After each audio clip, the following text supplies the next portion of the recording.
We started Culturally Speaking to indulge our curiosity about the way others live and a desire to inspire conversations about how we have far more in common than we realise.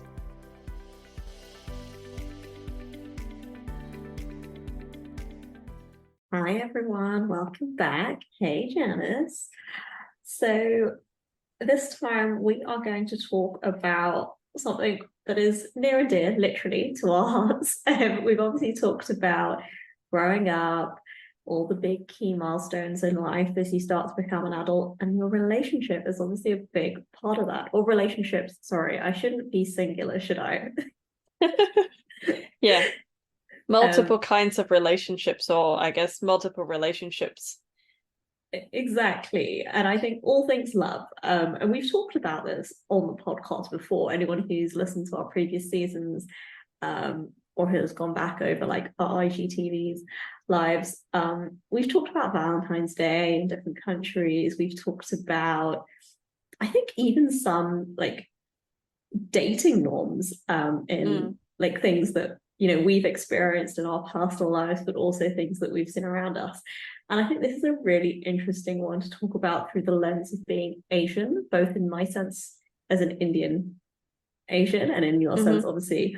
So I think I'm going to start right out on the bat and just say there's a perception that Asian relationships, and I mean that across the board, are typically more conservative in their appearance. And I'll say that very deliberately when I say appear, because I'm talking about the way that they come across in media, in pop culture, the way they're written about. Is that your like experience as well? I think for sure. I mean, I would say that's my perception as well, actually, having grown up in Hong Kong. And while Hong Kong is known to be a very cosmopolitan, global type of city, I think it's fair to say that the majority of the values are still very conservative. So things like, what you see on screen in terms of interaction between in terms of the interaction between two sexes, and what's explicitly versus implicitly talked about when it comes to romantic relationships. That is such an important thing. You said implicit and explicit, and that's why I was really careful to say it appears that relationships are more modest, conservative. And it's the way that they are portrayed. I think for a long time, I remember watching, and you'll know, you're going to find this really funny because I don't actually watch a lot of Indian cinema or Bollywood, but even if I would go visit like older relatives or go to people's houses that would watch like Indian soap operas, and you compare them to what was on like EastEnders on the BBC in the UK as even a pre-Watershed show, you would not see those same relationships mirrored at all on screen. For the longest time, actors and actresses would have like modesty clauses in their contracts, right, where they wouldn't be seen to be engaging in like sexual behavior because it was seen as like a slight on their character, even though they are playing a character. It was seen as they were like morally loose, or yes. And it was that implication, to the point where I remember hilariously, like years ago as a teenager, I went to India with my family, and we were just having, I think, like a night in, like ordering room service at the hotel because we were traveling a lot and we had like a down day. And you'll know, and anyone who knows me really well know, Pretty Woman is one of my favorite movies with my mom. Like whenever we have a duvet day together, that's like our movie that we watch. And it was on TV and I got really excited. So we'd ordered room service. We were sitting in the hotel, like in our jammies, basic kind of like girls' day, right? And so Pretty Woman came on, and it got to the scene where Julia Roberts goes downstairs to find Richard Gere playing the piano with the hotel staff. And there's obviously quite an infamous scene. That whole scene just got cut. That whole scene of her on the piano. Like 1 minute he's playing the music, and the next it's like the next day. What? Yeah, so the Indian government has a long history of censoring sexual content. And I think the knock-on of that, though, is people don't see like sex and relationships the way that we think of them portrayed in Western media as readily, and then it's very difficult for people to like have an understanding of what is normal. I think that's the knock-on effect, and like people just don't have access to accurate information. I agree. I think growing up in Hong Kong, so I grew up watching a lot of cartoons, obviously, as a child. And while we think that Asians are usually more conservative, I think there's a lot more sexual elements to anime than things I would have seen on Cartoon Network. You know, like the Cartoon Network, Dexter's Lab, all of that. It's just very innocent. It's just, I mean, and now some listener's going to tell me, oh, did you know, actually? I think the only kind of sexual element would be the secretary in the Powerpuff Girls, right? That was the only sexy character, and you could only really see her legs. Now, come to think of it, things that make me cringe. So usually the protagonist is a high school girl, probably, 13, 14 years old, but they're all wearing super short skirts. And they usually have a crush on an older boy at school, right? And sometimes it's not really explicitly explained how much older this guy is, whether he's at uni, potentially is not actually that okay. And a lot of this is romanticized. Although they kind of, I guess, dig themselves out of that by not explicitly showing any kissing, Nothing, nudity, right? Nothing. None of that. It's just implied. Yeah. And on this point, actually, I watched a very interesting documentary. I believe it was on the BBC. It was called No Sex Please, I'm Japanese. Right? Yes. And they did look at why the Japanese in particular have this fixation on the schoolgirl appearance. And it's quite sad, really. It's more that they are reminiscing the more innocent times. When you're at school, you don't have to think about your job, your salary, taking care of parents, children.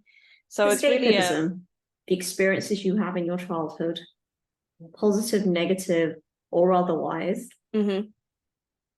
frame the way that you think about them as an adult. And that's not to say they can't be changed or you can't reframe them or relearn, but they have a huge impact. So if what you're seeing about relationships, about sex, is a negative connotation, and it's this thing that is seen as not to be done, not to be engaged in, very strict parameters about how people should interact with each other, of course that's going to inform how you think. And the reality is, as time moves on and society evolves, those beliefs move on, right? And I think the biggest disruptor to that is obviously technology. And I know you and I work in a space where we're at the forefront of it all the time, but you can't control the spread of information.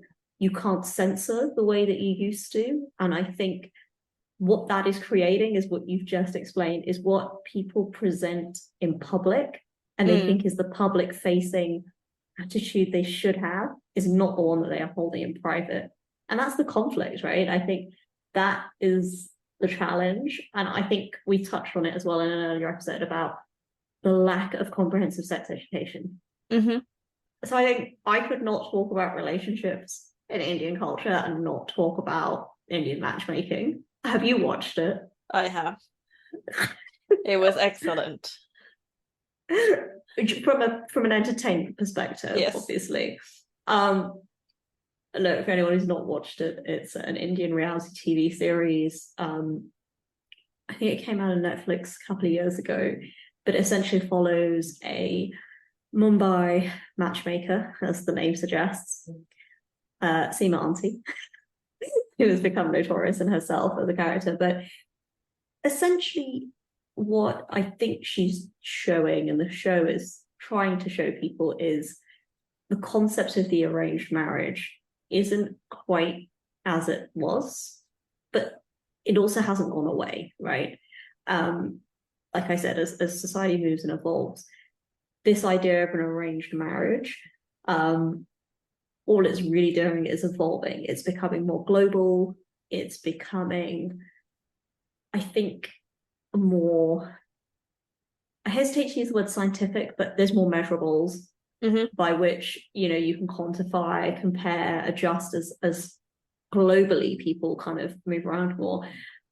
Whereas I think conventionally it would be about your network, right? It would only be the people in your sphere and therefore their sphere that you could be matched up with. But yeah, I have lots of thoughts about it, but I think one of the things it has brought back to the fore is it any more successful than dating in the way we think in the West? And I don't know if I have an answer for it, but it definitely poses a lot of questions, right? I mean, I would say this practice isn't just restricted, right, to India. I know they might be called different things, but I think traditionally, I suppose it's the kind of trust, right? You know, like, and trust each other already, so why won't your kids feel the same about each other? Or, you know, friends are friends or whatever. It's almost like the social proof that I guess modern dating sometimes lacks. You know, it's a lot more up to you to get to know someone, to figure out for yourself without any preset criteria. I don't personally know anyone who has been through matchmaking, Indian or other.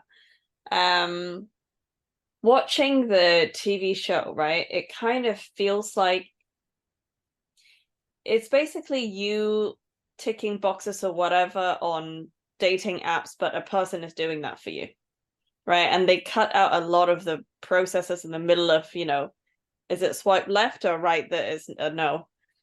You can tell I don't use these apps. Left, right? Okay, so yeah, it's basically, I feel like you can see it as someone else doing the legwork for you and getting rid of all the complete impossibles. Let's call it what it is, right? It's filtering. Yeah. And from my understanding, there is no obligation, right? Even if it's the old school type of matchmaking, there's no obligation that you have to just marry that person. You're supposed to get to know them. And from what I understand, you can say no still if things don't work out. Yeah, and I think that's probably the evolution of this idea of arranged marriage, is that actually, like you say, is it just an initial step to an introduction? And then, you know, you get to know somebody. And I think that probably is the way it has evolved. But what I think is more interesting is the role of love in marriage. I was about to come to that. When you talked about previously, right, making relationship, sex, all of these things a stigma, and kind of creating a disassociation between what happens behind closed doors and what goes on in public. I think in my side of Asia, I think there's a much bigger correlation between relationship and marriage, right? It's almost like the pre-step before you get married. And you hear it sometimes even in modern TV shows, right? There's a phrase that people use, getting in a relationship for the marriage that comes after. Right, yes. So it's almost, I guess, expected that your trajectory should be to build towards a marriage. And I know, you know, we've spoken about this personally, that marriage is, I guess, not for everyone, and not everybody sees marriage as the finish line. I know a lot of couples actually who've never been married, who have been together for decades. They may even have children. So for those people, it may be, you know, the thing of, oh, when it makes sense, when it comes to tax, whatever, it becomes a practical step. And I suppose with a more conservative culture that I grew up in, there are still a lot of ties back to olden times when you're expected, especially as a woman, that it's part of your life stage to get married and have children. And of course, you can't have children without getting married, because then you would be having sex outside of wedlock. So I think it's all of that still being passed down the generations to modern times. I think as well, like, we have to think the modern marriage is just that, it is modern in its conception, right? Marriage, very traditionally, historically even, and this is not just Asian culture, I would say we need to, broaden our interpretation here, but it was a social and economic arrangement. And that's why it was arranged for people. Love was not considered a prerequisite. Yeah. And nor did it ever have to feature within a marriage. That has obviously changed, right? That's changed in perception and time. But it's, I think, remiss of us to think that there was that link, that thinking has not lingered with people. Yeah. And I think I read a trend, it was called love come arranged marriages. So you meet through traditional arranged means, but then in the process fall in love with each other. And it's almost like you've got the security of the arranged marriage, but the like feeling and emotion of actually as you would fall in love with somebody normally. And I think there is a battle between those two. I mean, I've heard, from other people who, whose parents may have been from arranged marriage, that is completely possible, right? Because essentially what we said before, this is just filtering out everyone that you already know you wouldn't like. And I guess it also deals with the potentially more awkward topics of someone's financial situation, all of that, right? Because it's all done for you by someone else. But I'm a big romantic, right? And I think there's a lot to say about how you organically actually met someone and all of the experiences that you then share together before building this feeling of love. I'm not a big believer in there's only, one person for each person, like the whole soulmate thing. I'm not a huge believer of that. I think relationships actually take work. It's a very conscious effort to grow together. Whereas I guess in, following along with this more conservative way of looking at marriage, divorces are also very much frowned upon. And I was going to say, is that still the case in Hong Kong today? Because it is in India. It's possible to divorce, it's like a legal route to people, but it's still got, it's a relatively low divorce rate. And they say it's increasing and it is likely to increase, but it's by no means, I think the statistic we hear in the US, it's often quoted as 1 in 2, right? It's nearly half. I think it's actually very high in Hong Kong. Okay. Particularly, to me, it's very interesting having friends from cultures that are quite heavily based around religions.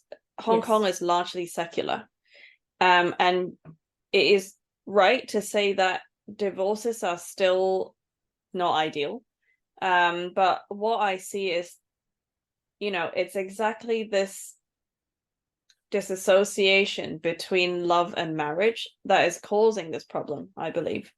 Yes. Whereas in the olden times, people may be ashamed to get a divorce, and of course, being a divorcee with or without kids, it's a huge problem. Maybe your family feels ashamed because basically you failed at something, or that it's really difficult for you to then ensure you've got the income, you've got the support to have a family without a husband. Not the same the other way. I think. Absolutely not. But now, I've got friends our age who've been married and divorced already.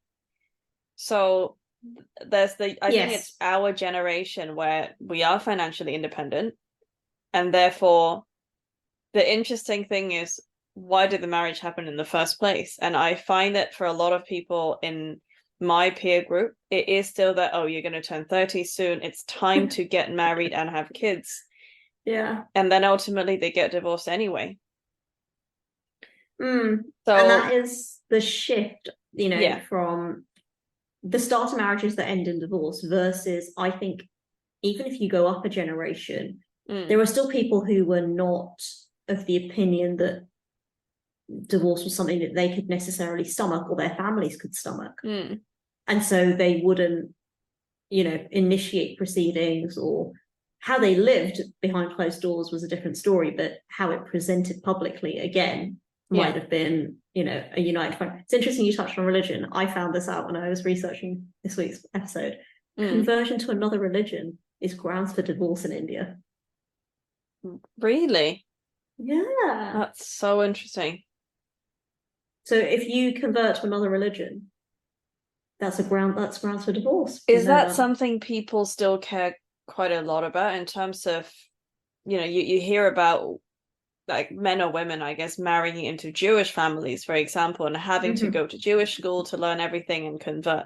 Is that still quite important in India?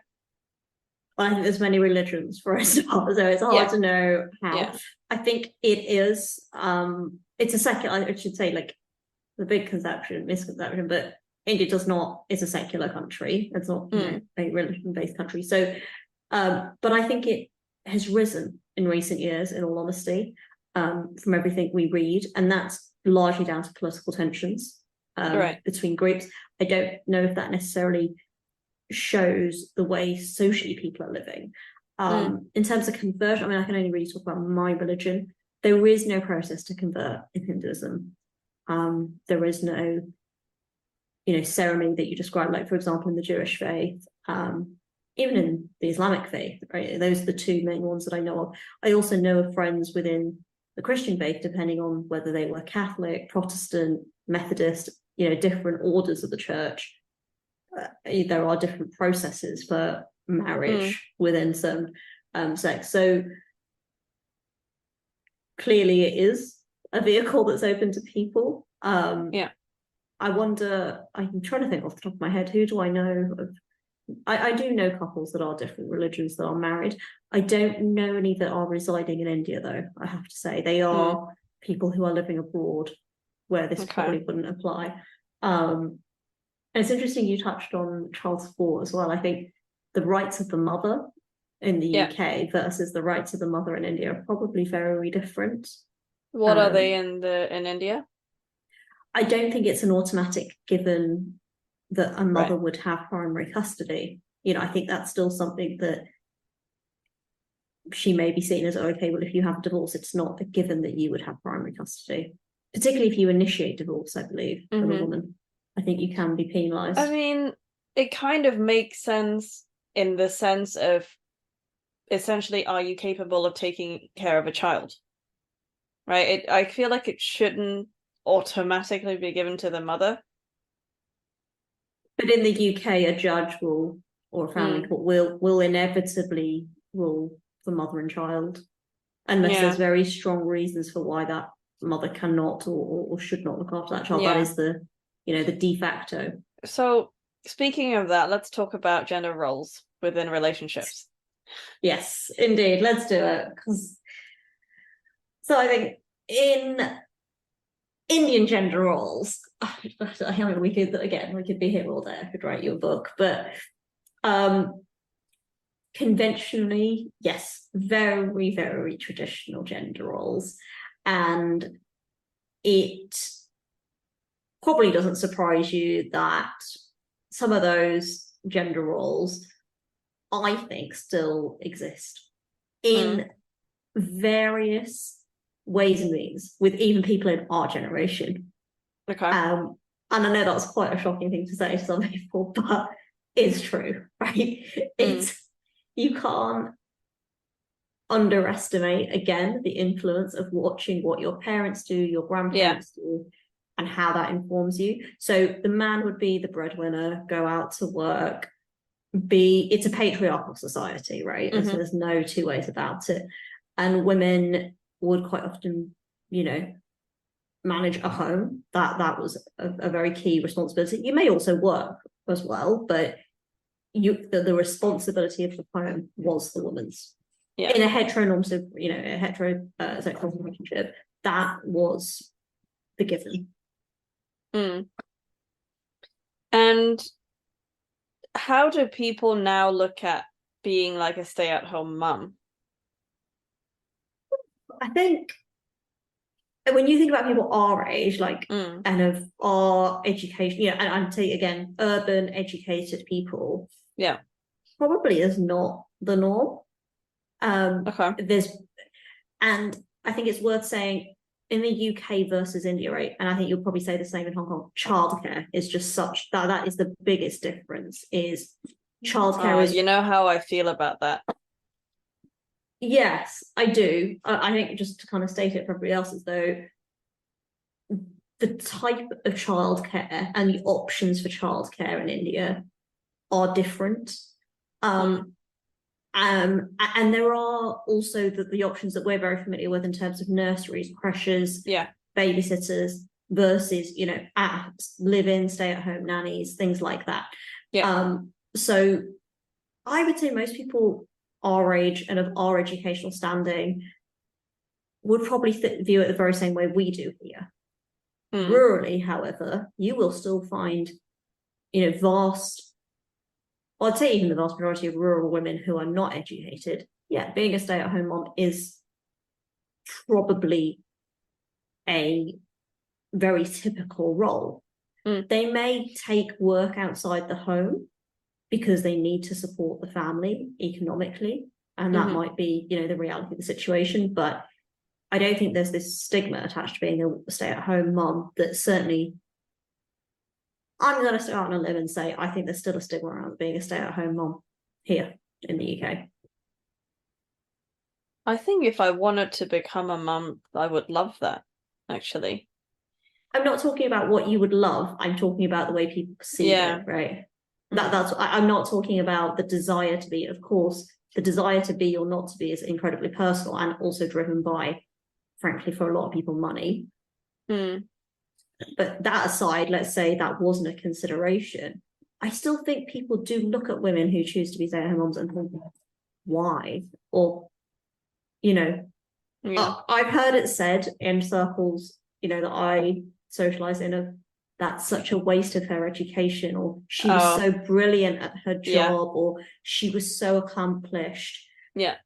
As if, those were the measures by which she could be deemed to be successful.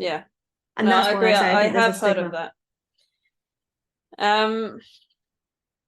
What about before marriage in a relationship? So in Hong Kong, I've never dated anyone in Hong Kong, so this is just from observation. I think there are certain things which are still expected. For example, the guy pays on the date. The guy would be the one with a car who drives you home after a date. I think even though Hong Kong is so convenient with its public transport, there is still that kind of almost old English expectation of a gentleman, right? One thing that I absolutely hate seeing is when you see someone on a date, a hetero couple on a date, and the guy is holding the girl's handbag for her.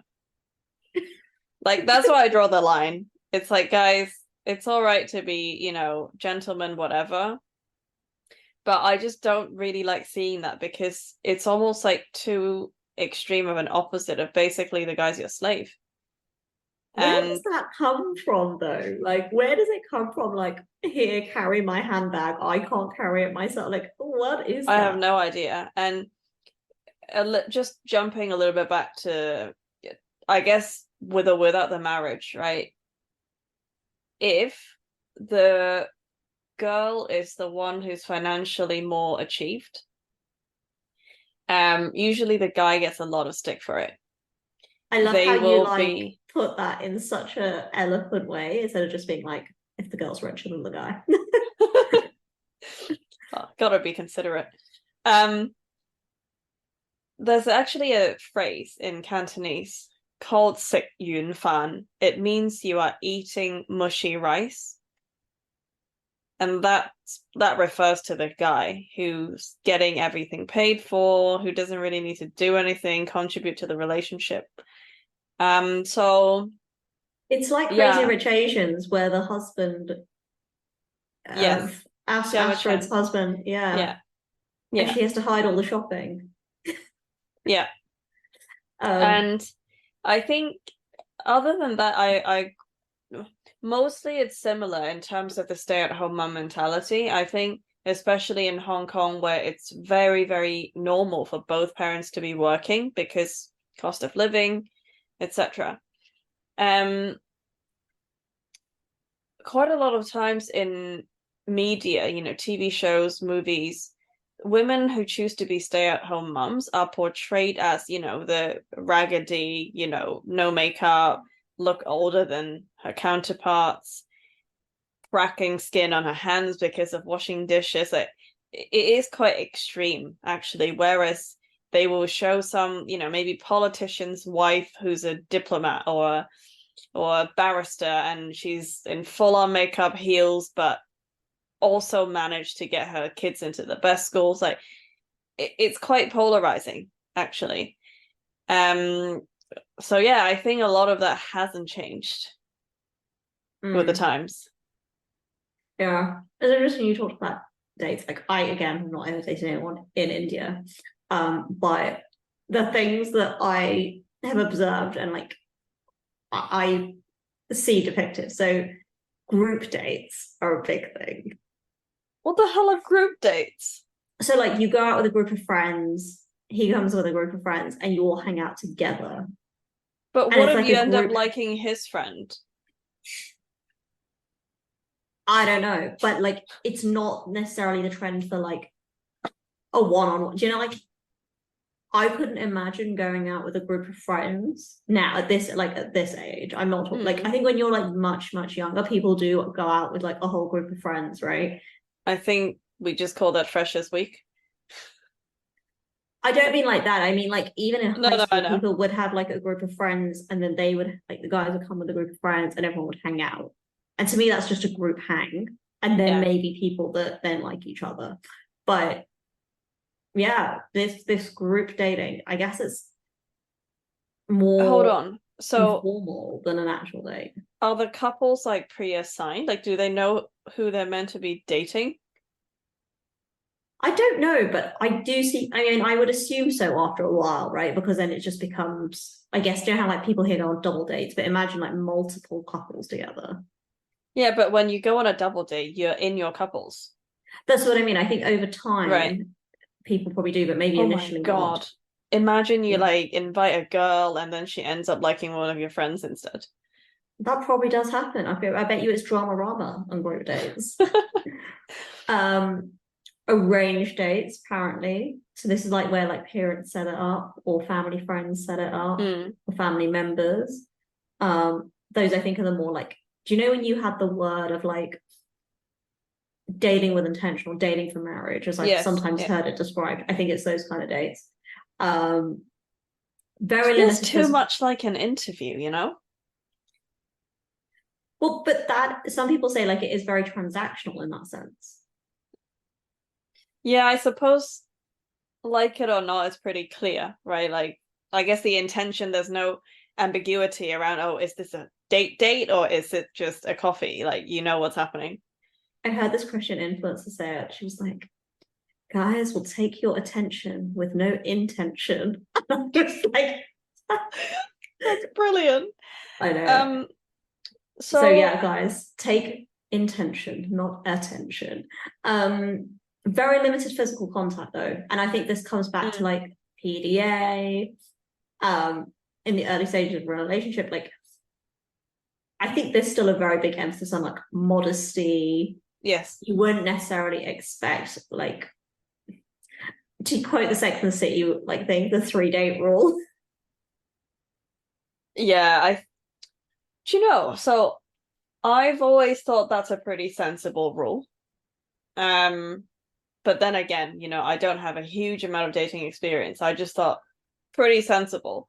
But with the dawn of, dating apps like Tinder, etc., I wonder what impact that's had on people, because of course in any relationship that attraction is very important, but you almost it's almost the chase, the anticipation, the build up to it that makes it really good, rather than, right, let's get it out of the way and then we see if we like each other. I find that really odd, because personally, I don't think I can have relations with someone unless I feel like I at least know them a little bit. But know them how? Is the question, isn't it? It's like, what do you need to know? Not in the biblical sense. No, I'm saying, sorry. But like, as in, how important are their life goals, career, like aspirations, their financial position? Like, are these all things you need to like hammer out on 3 dinner dates? Not necessarily, but I think. But I also think you can get a good sense, like if you're a good judge of character, you can get a good sense of these things fairly, Yeah. intuitively. What you can't prove, and this goes across the board, is you don't know how somebody's potential will span out, right? You can't date somebody for the potential of who they might be. Yeah, I think that's true. But I think I don't know, maybe I'm a complete, like, what's the word for it? What's the word for, like, being really conservative? Prude? Yeah. Like, maybe I'm a complete prude, but I just can't see myself meeting someone for the first time and then just going home with them. Just can't imagine it. But again, how much of that is our, like, I agree, by the way, but how much of that is our conditioning and what we've known? Like, I don't think I would either, or I haven't ever either, but how much of that is because it's just unfathomable to me. Maybe it's a conditioning of what sex means to Right. us. I think it is. Versus they're actually, because the logical part of my brain knows, you read all of those stories in the New Yorker or whatever about people who went home with each other on a first date and they're together 50 years later. Yeah, fair. And sometimes there's very little correlation, right? I'm pretty sure the stats tell us there's very little correlation between the length of time people wait and the success of the relationship in the end state. Yeah, I know that's hard to I know that's really hard for us to fathom, but I don't think there is a very clear, I'm sure some therapist is going to come for me right now, but that is not the reason something succeeds or fails. There are a multitude of other factors. Yeah, I'll give you that. So just to come back to the physical contact thing, I find this really interesting. Personally, I think we talked about love languages, right? I'm someone who needs physical touch. Like, I find that helps me really connect with someone. So of course it's with respect to whoever I'm with. So for example, if I see you, I give you a hug. If I see some other friends who don't like hugging, I know not to. Now, in media, I already mentioned, right? No kissing on screen. There's definitely nothing like Game of Thrones level. No. Explicit content. Has that changed and evolved? Because like now in Indian cinema, Indian TV, like it's evolved. Like people do make out, people like they do show sex. You will find that it's only very specific producers or actors and actresses who will do that on screen. So it very much depends on the, I guess, artistic preferences. With producers like Wong Kar-wai or, the known, I guess, Chinese producers or directors, where it makes sense for there to be physical contact, I think art comes before values in these cases. Yeah. So if you think about Lust, Caution, right, it got the actress into some pretty deep waters. She was basically banned for years and years and years because she was full on nude on screen in a sex scene. Tony Leung got away with it, right? He's still very successful. It didn't stop his career. No. So there's that aspect as well. But generally, I'm not someone who does a lot of PDA. I don't think I need to. I know some people like it, It's but so funny though. Last night, sorry to interrupt. Last night I was walking home from dinner, and literally there were these two people at a traffic light, like at the pedestrian crossing. I'm like, why? Just like, why do you feel the need? And like the traffic light has changed. You could have crossed the road in this time, and literally like people had to walk around them. I'm like, they were just besotted.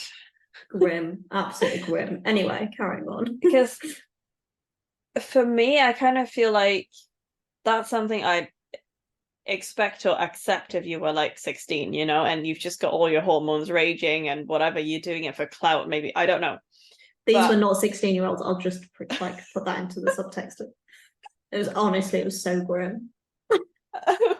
But that's the thing. I don't think anyone needs to see other people doing their business. Like, just not interested. But in media in Hong Kong, there's a lot of these things that people really blow out of proportion. So I think I mentioned to you before, right? In magazines, the glossy mags, the titles would literally be, oh, so and so attended whatever gala, or they were at an awards ceremony and they wore an extreme deep V dress and you can see 3 inches of cleavage. And it's like, why is that the headline? That's, to me, so bizarre. And when people actually are in movies or TV shows and part of the scene is either, I guess, being assaulted or having consensual sex, again, plastered all over the news, or so and so made this scene in this film, and it's like, why? Like, why is this a thing? Like, why is it news? Yeah, and also, why on the front cover? On the one hand, the society seems to be very conservative, but on the other hand, you're literally zooming in on someone's cleavage. To me, that's such an interesting kind of paradigm. When you say it like that, yeah, it is. Yeah, because if anything, if we are aligning with the society's conservative values, you should be, putting black boxes on people's cleavage. And, that's what should have happened. So I find that really interesting because to me, it means the undercurrent of society actually is quite liberal. Because these things go with demand. If there's no demand, they're not going to print it. But, there's a bigger, I guess, thicker line around society where we're saying, but you must be conservative. And speaking of dichotomies and paradigms, I wanted to talk to you about virtual relationships around, things like online gaming. And for people who don't know, right, in Japan, and I'm sure other Asian cultures as well, I think they take this whole concept of relationships to a completely different level. So sticking with real people first, I've seen documentaries where in certain parts of Japan, you can pay for someone to date you. But this virtual or real? In real life. So but it's like a sugar daddy situation, but it's not a long-term contract. You can just pay for someone to turn up, give you the full-on girlfriend experience, no sex involved. It's literally, I guess, the warm feeling of having a girlfriend. So they would hold your hand, go to have a coffee with you, just literally go on a date with you, and you can pay someone to do that. And it's not illegal. No, it's completely fine. Like, people do that. I guess that's kind of like an escort service, but minus the adult bit, maybe. Yeah. Well, the bit that they're not supposed to sell anyway, but yes. Yeah. And also, I think online relationships nowadays, after TV shows like Catfish, I hope people have learned their lesson. Sweet Bobby, people. Sweet Bobby. Those are the only two things I'm going to say on that. The best podcast recommendation from you. And everyone should go listen. It was basically shook. Like, I was shook listening to it. Yeah. Because it happened recent, in modern times. Yeah. Yeah. But with the virtual relationships, right? I'm just having a really hard time trying to understand like how. Okay, so like how do you get the warm fuzzy feeling from someone messaging you when you know it's not real?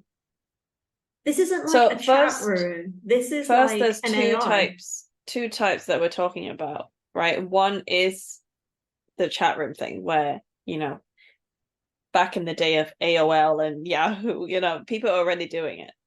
I think that still very much happens. And perhaps there's a link with, I don't know, maybe a lot of Asian people are more shy. Maybe, I don't know. I think this speaks to the whole antisocial slash, is it, what's the phobia around like being with people? Oh, like where human interaction like scares you. Yeah, it's just general, I guess, social anxiety, right? I get Because that, but yeah, is there a real person at the end of this thing, or is it literally just like a bot or an AI that is churning out response? Because in my mind, given where we are today with the tech, it's not a real person. I would look, I've not done it, so I don't have answers, but I would hope that with the first kind where there's an actual person, at least people are on video with each other. That would make more sense. But if you think about it, it's like back in the day when people had pen pals, right? You didn't know who the other person was. This is not Sleepless in Seattle, though. Okay. Um, and then the virtual one, I find the other virtual kind where there's no real person for sure. I find that mind-boggling. So there are people who have life-size dolls who they treat as their girlfriends. And my God, Wow.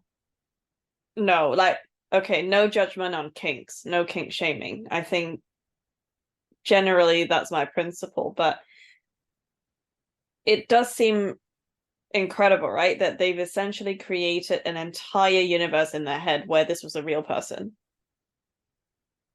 It's a bit scary. I'm so just shocked that I'm like, but okay, but I think you have to distinguish between the sexual element and the relationship element. The bit that is blowing my mind is that they think this is like you say, no shaming of the sexual kink. Okay, like that is like that's whatever, right? I'm not going to kind of make someone feel bad for that's how they like to enjoy themselves. But to take that further and then be like, you said they've created a whole world where this person is real to them. That's the bit I'm like, at which point can you differentiate between your lived reality and your mind is then like almost playing a trick on you? So the rationale behind this, right? I think we can think about what these people are seeking for in a relationship. In a lot of these cases, obviously, the other person, in quotes, can't talk back. It's a very one-sided dominance, right? And also, there's a lot of romanticizing and, fantasies created from animes, online games, because those characters are designed to be perfect for, the men or women who like that kind of thing. And the most important thing is you don't get rejection. Ever. This is very true. To be honest, I'd not thought about it like that, but it brings to mind something that I think is so on point with what you just said. So there's a very infamous video of I think it did the round on Facebook a few years ago, of a relationship and sex therapist who asks this man, give me the ideal qualities that you want in a woman, and what would her spirit animal be? Your perfect woman. And he says, a butterfly. And she said, it's very interesting, right? She says, so you want someone that is quiet, that is beautiful, and easily crushed. Right? we're laughing, but honestly, like that spoke so much to what it was that he was trying to channel in an ideal partner. So what you said about, being having control over something in a safe environment where you know the outcome, where there's not, multiple options at play, right? Like humans are unpredictable. And if you guarantee that somebody would like you back and like, at least in your mind, then yeah, I can understand why it's an option. I'm not going to go as far as to say an attractive option. Yeah, because I'm just reading an article, right, which talks about this phenomenon. So, according to a survey by the Japanese Association for Sex Education, the percentage of young men and women going out on real people dates and having sex is the lowest it's been since 1974. And apparently that leads to all sorts of problems demographically, the falling birth rate. Correct. And research by the Japanese government actually show that 15% of single men and 30% of single women have claimed to fall in love with a fictional character.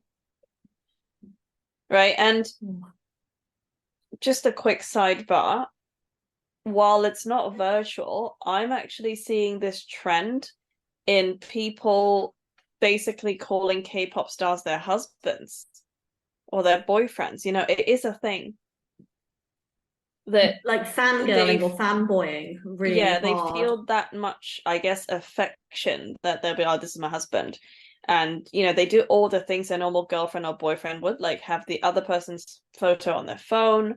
And, just, it's one of those things that maybe it's putting these fictional or, I guess, non-personal relationship, I guess it's putting all of these people too much on a pedestal, while people forgetting that they are created to be perfect for you.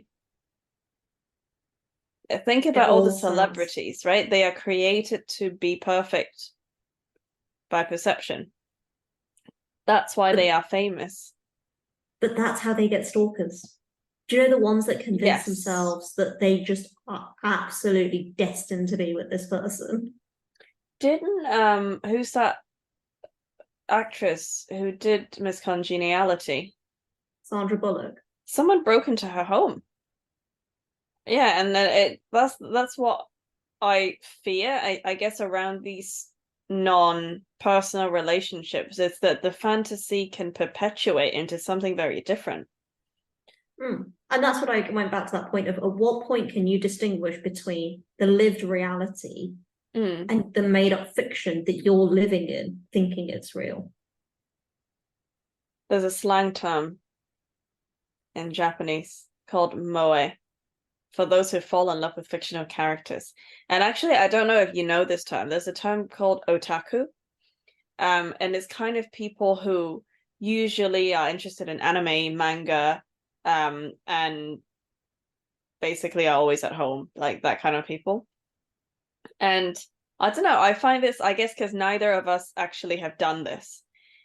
I'm just speaking from an observer perspective. This is just such a fascinating side to the human psyche, that you can effectively create an internal world where this thing that doesn't exist is in a relationship with you. I think that is not going away. If anything, it is only going to evolve and develop. And the fact that technology is enabling that, I think this is only scratching the surface.